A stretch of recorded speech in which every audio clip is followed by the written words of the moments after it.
तो लॉकडाउन से हारेगा कोरोना, हमारी ये खास पेशकश लगातार जारी है न्यूज 18 पर। दिल्ली से बड़ी खबर, जहां पर कोरोना पर पीएम मोदी बैठक करेंगे, अर्थव्यवस्था को लेकर पीएम चर्चा करेंगे, उद्योग जगत यानी बिजनेसमैन से जुड़े लोगों से बातचीत करेंगे, वीडियो कॉन्फ्रेंसिंग के जरिए मुलाकात करेंगे, बिजनेस चैम्बर से जुड़े उद्योगपति इस बैठक में शामिल होंगे।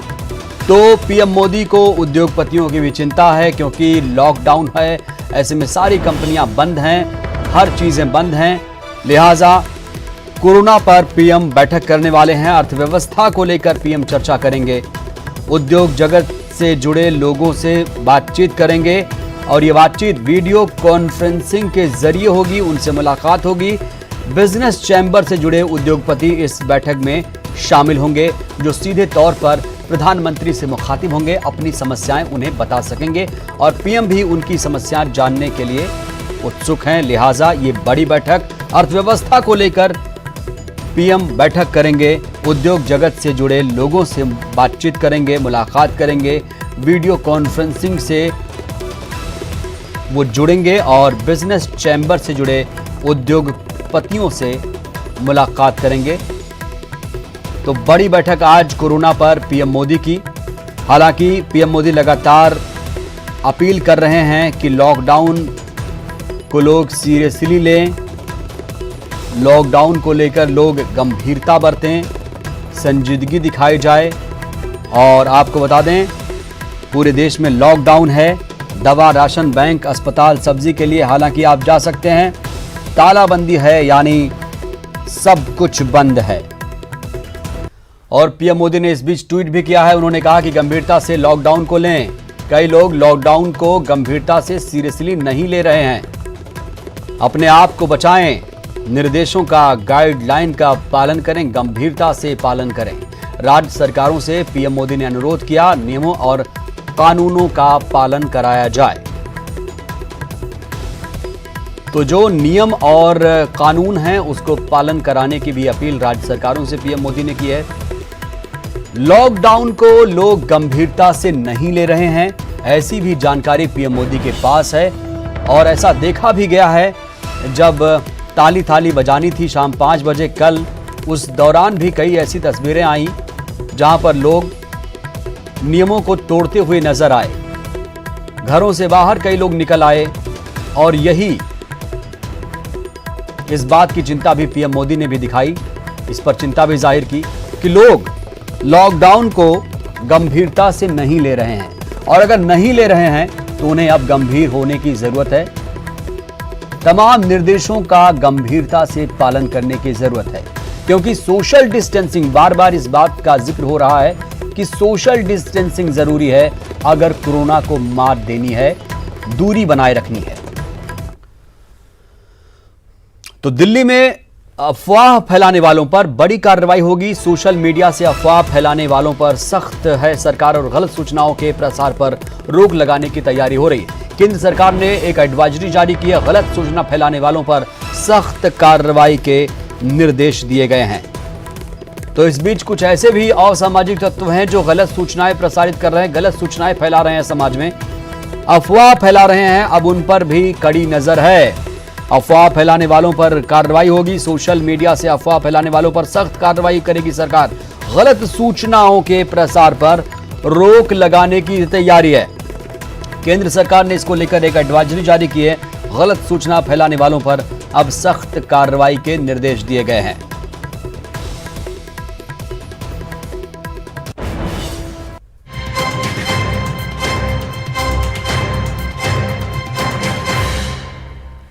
इस बीच रायपुर से एक बड़ी खबर, जहां पर छत्तीसगढ़ सरकार ने बड़ा फैसला लिया है। 2 महीने का राशन एडवांस में देगी सरकार।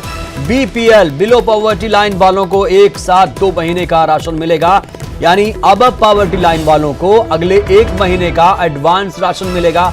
सीएम के निर्देश पर खाद्य विभाग का यह बड़ा फैसला आया है। शक्कर, चीनी, नमक भी एडवांस में देने पर फैसला लिया गया। सरकारी राशन दुकानों से एडवांस राशन मिल सकेगा। तो आपको बता दें, पूरे देश में लॉकडाउन है, ऐसे में हताहत ना हो लोग ज्यादा परेशान ना हो खाने पीने चीजों को लेकर। ऐसे में सरकार ने एक बड़ा फैसला लिया। 2 महीने का राशन एडवांस में सरकार ने देने का फैसला लिया है। बीपीएल वालों को एक साथ 2 महीने का राशन मिलेगा। एपीएल वालों को अगले 1 महीने का एडवांस राशन मिलेगा। सीएम के निर्देश पर खाद्य विभाग ने बड़ा फैसला लिया है। शक्कर और नमक भी एडवांस में देने का फैसला लिया गया है। सरकारी राशन दुकानों से एडवांस में राशन मिलेगा। तो सरकार ने बीपीएल परिवारों का खास ख्याल रखा है। ज्यादा जानकारी के साथ हमारे सहयोगी सुरेंद्र सिंह जुड़े हैं रायपुर से। सुरेंद्र, लॉकडाउन चल रहा है और जो खास तौर से इमरजेंसी सेवाएं हैं वो जरूर चल रही हैं, लेकिन इस बीच सरकार ने उन तमाम लोगों का ख्याल रखा है जो बीपीएल में आते हैं और बड़ा फैसला लेते हुए 2 महीने का राशन एडवांस में देने का फैसला लिया। बिल्कुल कमरुद्दीन, जिस तरह से ये सरकार का एक बड़ा फैसला है और जिस तरह से 2 महीने का राशन एडवांस देने की जो फैसला सरकार ने किया है, और ये अप्रैल और मई का जो राशन रहेगा वो राशन जो एपीएल जो बीपीएल राशन कार्डधारी हैं परिवार के हैं उनको दिया जाएगा। साथ ही जो एपीएल परिवार के जो राशन कार्डधारी हैं उनको 1 महीने का राशन एडवांस में दिया जाएगा। तो इस तरह से ये राज्य सरकार का बड़ा फैसला है। और जो क्योंकि राशन दुकानों पर जिस तरह से भीड़ ज्यादा जमा ना हो उसका भी ध्यान रखने के लिए कहा गया है। तो ये एक बड़ा फैसला है राशन को लेकर। तो सरकार इसको क्योंकि अप्रैल और मई महीने का जो राशन होगा 2 महीने का वो बीपीएल परिवारों को दिया जाएगा, और साथ ही जो एपीएल परिवार के राशनधारी हैं उनको 1 महीने का अप्रैल माह का एडवांस दिया जाएगा। बिल्कुल सुरेंद्र, ऐसे में कई लोग हैं जो रोज कुआं खोदते हैं, रोज पानी पीते हैं। मसलन लोग एक दिन मजदूरी करते हैं, एक दिन खाते हैं, कुछ ऐसे भी लोग हैं। दिहाड़ी मजदूरों के लिए क्या सरकार ने कोई घोषणा करने का प्लान बनाया? शासन की तरफ से किसी तरह के अनुदान का ऐलान हो सकता है? देखिए, जिस तरह से अन्य प्रदेशों में इस तरह की घोषणाएं की गई हैं कि जो रोजमर्रा काम करने वाले दिहाड़ी मजदूर हैं उनको पैसा दिया जाएगा, लेकिन अभी छत्तीसगढ़ सरकार ने इस तरह के कोई फैसला नहीं लिया है। और हालांकि ये व्यवस्थाएं जरूर की है कि उनके लिए जो राहत के लिए ये बात है कि जिस तरह से अगर वो काम करने जाते हैं, अगर वो उनके लिए राशन की व्यवस्था आवश्यकता पड़ती है, तो इसीलिए जो है राशन की 2 महीने की एडवांस देने की बात राज्य सरकार ने की है। हालांकि किसी प्रकार की भत्ते या एडवांस जो पैसा जो खाते में आएगा इस तरह से कोई अभी इस पर फैसला नहीं किया गया है। लेकिन 24 तारीख कल कैबिनेट की बैठक होने जा रही है, तो उसमें कई ऐसे अहम फैसले लिया जा सकते हैं। हो सकता है कि इन जो दिहाड़ी मजदूर हैं जो रोज कुआं खोदते हैं, रोज पानी पीते हैं, उनको राहत देने के लिए सरकार सोच सकती है। बिल्कुल सुरेंद्र, अब लॉकडाउन चल रहा है, क्योंकि अब जानना चाहूंगा आपसे जो लॉकडाउन का जो असर है, किस तरीके से इसका व्यापक असर देखा जा रहा है छत्तीसगढ़ में? देखिए, जिस तरह से लॉकडाउन किया गया है, सभी शहरी जितने नगर पालिका, नगर निगम है और नगर पंचायतें हैं, उनमें सभी में ये निर्देश और आदेश जारी कर दिए गए हैं कि सभी जगह पे लॉकडाउन रहेगा। लेकिन जो मूलभूत चीजें हैं उनको राहत दी गई है, सहूलियत दी गई है। लोगों को ज्यादा एक जगह इकट्ठे होने के लिए मना किया गया है। धारा 44 राजधानी रायपुर में लगी है। तो क्योंकि ये खुद से अवेयर होके लोग अगर इस वायरस से लड़ेंगे तो इसमें जीत मिलेगी। तो इस तरह से सरकार ने हालांकि लॉकडाउन 31 मार्च तक किया है, सभी नगरीय क्षेत्रों में, सभी जिलों में किया है। लेकिन ये जरूर है कि सरकार ये कह रही है कि एहतियातन लोग जो है ज्यादा संख्या में एक साथ में ना खड़े हो, और जो मूलभूत चीजें हैं उनको सहूलियत दी गई है। वो दुकानें खोली गई हैं, जैसे मेडिकल है, दूध है, इस तरह की सुविधाएं वो उनके लिए खोला गया है। लेकिन जो लॉकडाउन है, पूरी तरह से लॉकडाउन है, ये 31 मार्च तक रहेगा। आगे अगर आवश्यकता पड़ती है तो उसको बढ़ाया भी जा सकता है। बिल्कुल, इमरजेंसी हालत में लॉकडाउन होता है। बहुत बहुत शुक्रिया सुरेंद्र आपका। तो घबराने की जरूरत नहीं है, पैनिक होने की जरूरत नहीं। न्यूज़ 18 भी आपसे अपील करता है कृपया बहुत जरूरी ना हो तो घरों में रहें, और दवा, राशन, बैंक, अस्पताल, सब्जी के लिए आप बाहर जा सकते हैं।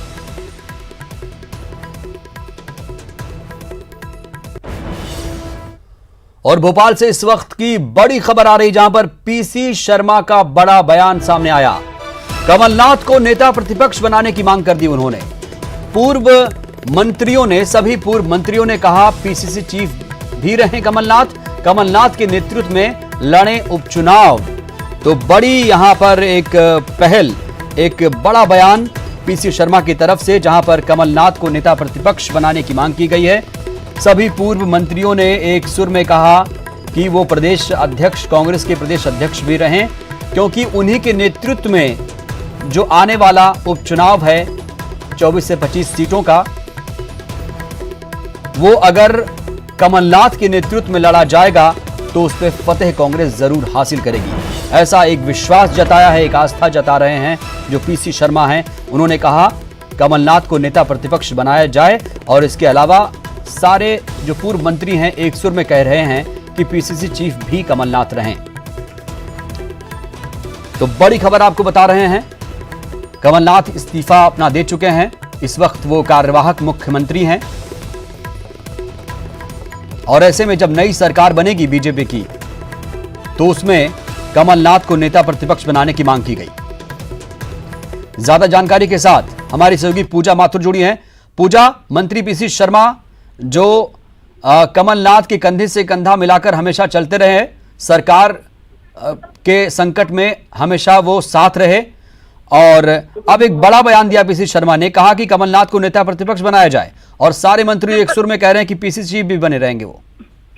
जिस तरीके से ये बयान पेश किया गया है, यकीनन पीसी शर्मा का कहना है कि जितने भी पूर्व मंत्री हैं और कांग्रेस के विधायक हैं, उन सभी की तरफ से ये मांग है जिनको पीसी शर्मा मीडिया के सामने रख रहे हैं। उनका साफ तौर पे कहना है कि कमलनाथ को नेता प्रतिपक्ष बनाया जाए और उनके नेतृत्व में ही अब आने वाला जो उपचुनाव हो वो लड़ा जाए। इसके साथ ही उन्होंने ये भी कहा कि हाईकमान से वो इस बात की अपील करेंगे कि कमलनाथ को ही पीसीसी अध्यक्ष बना रहने दें और आगे आने वाले समय में भी जो भी रणनीति तय की जाएगी वो कमलनाथ ही तय करते हुए नजर आए। तो उन्होंने साफ तौर पे कमलनाथ की बहुत तारीफ की और साथ में उनका ये भी कहना था कि वो हर चीज को बहुत अच्छी तरह समझते हैं, जानते हैं, उनका अनुभव भी अच्छा रहा है। इसलिए ये सारे ही विधायकों की और पूर्व मंत्रियों की मांग है कि कमलनाथ ही उनकी पार्टी को लीड करते हुए नजर आए और आने वाले उपचुनाव में भी जिस तरीके से अहम भूमिका होती है एक लीडर की, वो भी कमलनाथ ही निभाएं।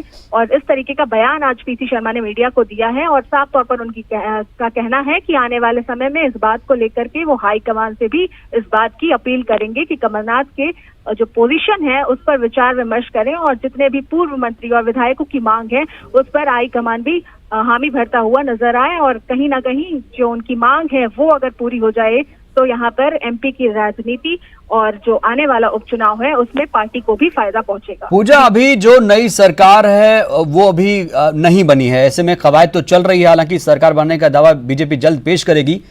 ऐसी क्या जरूरी थी, क्या जल्दबाजी थी कि ये बयान कांग्रेस की तरफ से आए और क्या कोई अड़चन हो सकती है? अभी से माहौल बनाने की जरूरत क्यों पड़ गई? देखिए, साफ तौर पर उनका कहना है कि अभी आने वाले समय में अगर आने वाली सरकार भी अपने आप को गठित नहीं करे तो बेहतर है, क्योंकि पूरे देश भर में कोरोना वायरस का कहर जारी है और अभी सबसे पहले किसी भी राजनीति पार्टी का या फिर किसी का भी अगर ध्यान हो तो वो इस बात पर हो कि इस संक्रमण को कैसे रोका जाए। लेकिन प्रदेश के लिहाज से राजनीति भी जरूरी है, इसलिए जब भी आने वाली सरकार अपने आप को बनाए तो आगामी सरकार इस बात पर ध्यान दे कि किस तरीके से आगे की रणनीति तय करनी है, जिसके लिए अब विपक्ष की भूमिका में कांग्रेस पार्टी तैयार है। और विपक्ष की भूमिका में जिस तरीके से हर पल हर बार सत्ताधारी सरकार को इस बात का एहसास कराना, उनकी जिम्मेदारियों का उन्हें पता लगाना, इस बात के लिए कांग्रेस पार्टी पूरी तरीके से तैयार है। इसलिए वो चाहते हैं कि नेता प्रतिपक्ष कमलनाथ ही बने, क्योंकि उन्हें कहीं ना कहीं लगता है कि वो एक बहुत ही अनुभवी नेता है और साथ ही साथ अगर वो लीडरशिप में आएंगे तो कांग्रेस पार्टी को बहुत इससे फायदा पहुंचेगा। क्योंकि ये बात तो तय है कि जिस तरीके से अब इस्तीफा सौंप चुकी है कमलनाथ सरकार और उनके कैबिनेट के जितने भी मंत्री थे। पूजा, ये जो पूरी कवायद है, जो पूरी एक्सरसाइज है, वो कहीं ना कहीं जो आने वाला उपचुनाव है 25 सीटों पर, मैं इसमें शरद कोल को भी जोड़ रहा हूं, हालांकि उनके इस्तीफे पर अभी भी मंथन चल रहा है। 25 सीटों पर उपचुनाव होने वाले हैं पूजा। ऐसे में नजर कांग्रेस की उपचुनाव पर है और कांग्रेस को लगता है कि अगर पीसीसी चीफ, हालांकि वो हैं अभी रहें आगे भी, उनके नेतृत्व में कांग्रेस अच्छा प्रदर्शन करेगी। और कांग्रेस एमपी कांग्रेस की तरफ से एक ट्वीट भी आपको याद होगा पूजा, जब कहा गया था कि 15 अगस्त 2020 को कमलनाथ मुख्यमंत्री के तौर पर ध्वजारोहण करेंगे। क्या उसी की ये पूरी कवायद है कि जो उपचुनाव है उसमें नजर है और एक जीत के बाद, सारी सीटों पर जीत के बाद एक बार फिर से नई सरकार बनेगी? एक बड़ी उम्मीद भी है इनको। देखिए, कांग्रेस पार्टी की अब पूरी नजर इस बात पर टिकी हुई है कि आने वाले उपचुनाव में उनकी क्या स्थिति रहती है। और कहीं ना कहीं इस उपचुनाव को लेकर के वो तैयारी करते हुए भी नजर आ रहे हैं। उन्होंने हार नहीं मानी है, सीधे तौर पर उनका यही कहना है कि बीजेपी ने जिस तरीके की राजनीति की है, कहीं ना कहीं उपचुनाव के जरिए ही उन्हें उस बात का आईना दिखा सकते हैं। और कहीं ना कहीं कांग्रेस पार्टी इस बात को लेकर के अब तैयारियों में भी लग चुकी है। और इसी वजह से कमलनाथ की लीडरशिप जो अब तक 15 महीने की रही, उस पर उनके पूर्व मंत्रियों को पूरा विश्वास है और कहीं ना कहीं वो समर्थन देते हुए भी उन्हें नजर आते हैं। और इसी वजह से ये आने वाले समय में भी पीसीसी चीफ बने रहे कमलनाथ, इस बात की मांग कर रहे हैं। और साथ ही साथ ये मांग भी है कि अगर नेता प्रतिपक्ष किसी को बनाया जाए तो वो कमलनाथ ही रहे, क्योंकि अब तक की जो उनकी भूमिका रही, उनका लीडरशिप रहा, उनका मैनेजमेंट रहा, उस हिसाब से कांग्रेस पार्टी अगर कमलनाथ को ये फिर से एक बार मौका देती है और इस तरीके की जिस तरीके की पोजीशन की वो मांग कर रहे हैं, अगर पूर्व मंत्रियों की मांग को पूरा कर लेती है तो कांग्रेस पार्टी को भी इससे कहीं ना कहीं फायदा पहुंचेगा। चलिए, बहुत बहुत शुक्रिया आपका पूजा। तो कुल मिलाकर कमलनाथ के नेतृत्व में उपचुनाव लड़ने की घोषणा, यहाँ पर एक बड़ा बयान पीसी शर्मा की तरफ से। आपको चलिए सुनवा देते हैं दरअसल पीसी शर्मा ने कहा क्या है। हमारी सभी विधायकों की, मंत्रियों की ये मांग है, हम हाईकमांड से भी इसको अपील करेंगे कि जो मुख्यमंत्री जी जब नई सरकार बन जाए तो नेता प्रतिपक्ष हों कमलनाथ जी और कांग्रेस के अध्यक्ष भी, और उनके नेतृत्व में 25 चुनाव कांग्रेस पूरी ताकत से लड़ेगी और निश्चित तौर पर हम पुनः सरकार बनाएंगे। ठीक। तो अब हाईकमान से अपील की जाएगी कि कमलनाथ ही नेता प्रतिपक्ष बने, विधायक दल के नेता उन्हीं को चुना जाए विपक्ष में। वक्त एक ब्रेक का।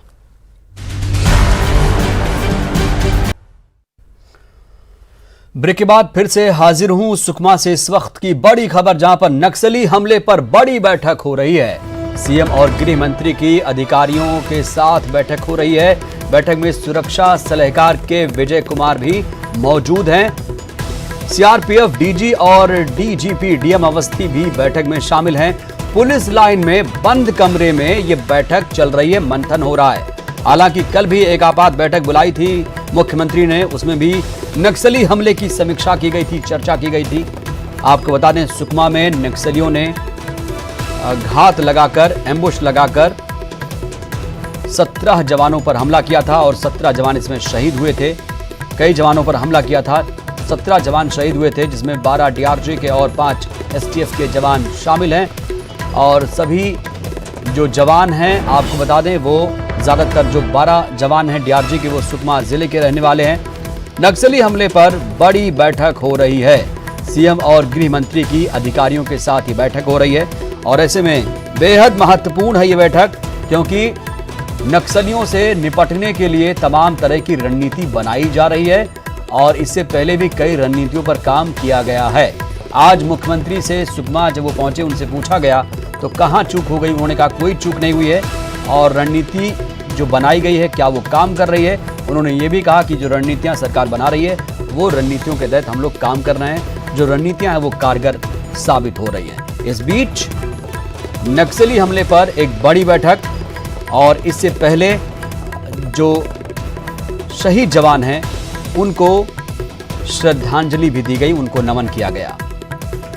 पुलिस लाइन में बंद कमरे में इस वक्त एक बड़ी बैठक हो रही है, जहां पर CRPF DG DGP DM Awasthi बैठक में शामिल हैं। बैठक में सुरक्षा सलाहकार के विजय कुमार भी मौजूद हैं। सीएम और गृह मंत्री ताम्रध्वज साहू की मौजूदगी में अधिकारियों के साथ एक बड़ी बैठक।